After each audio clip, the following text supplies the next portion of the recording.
ঘরে থাকা অল্প উপকরণে স্পেশাল রোস্ট। আজকের এই রোস্ট রান্না করতে রোস্টের মশলার দরকার হবে না, সেই সাথে লাগবে না কোনো দই, বাদাম বাটা, পোস্তদানা বাটা, আরও অনেক অনেক মশলা। আমি এসব ছাড়াই রান্না করে নেব আজকের মজাদার স্পেশাল রোস্ট। হ্যালো এভরিওয়ান, আসসালামু আলাইকুম। কেমন আছেন সবাই? আশা করি ভালো আছেন। যেহেতু আমার ব্লেন্ডারটা নষ্ট, তাই আমি হাত দিয়েই পেঁয়াজ, রসুন, আদা যা লাগে প্রয়োজনে বেটে নিলাম।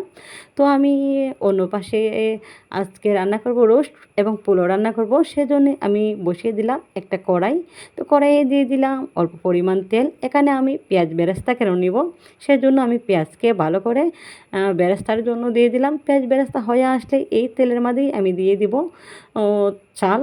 তো আমি চালের মধ্যে দিয়ে দিলাম কতটা দারচিনি, এলাচ দুটা এবং কিছু তেজপাতা দিয়ে ভালো করে নেড়ে ছেড়ে নিব।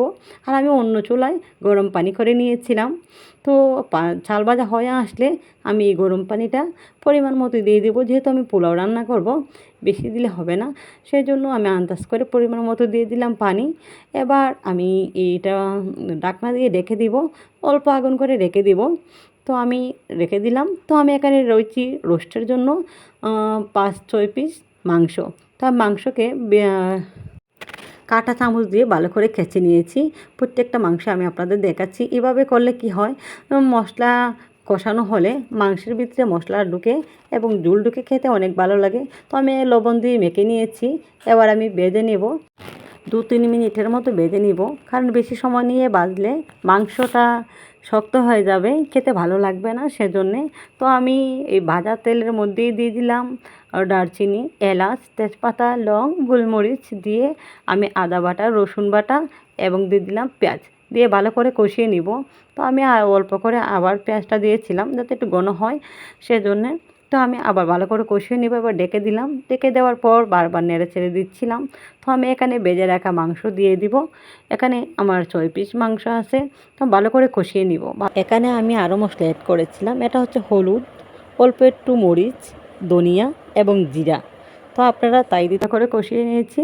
নেওয়ার পরে আমি এখানে মাক্স দুধের প্যাকেট নিচ্ছি। আপনারা যে কোনো দুধ নিতে পারেন। তো গরুর দুধে দিতে পারেন, সমস্যা নাই। তো আমি এখানে দুধটাকে ভালো করে মিক্স করে নিব 1 কাপ পানির মধ্যে। তো আমি নিয়ে এলাম। এবার দিয়ে দিব আমি রোস্টের মশলাই।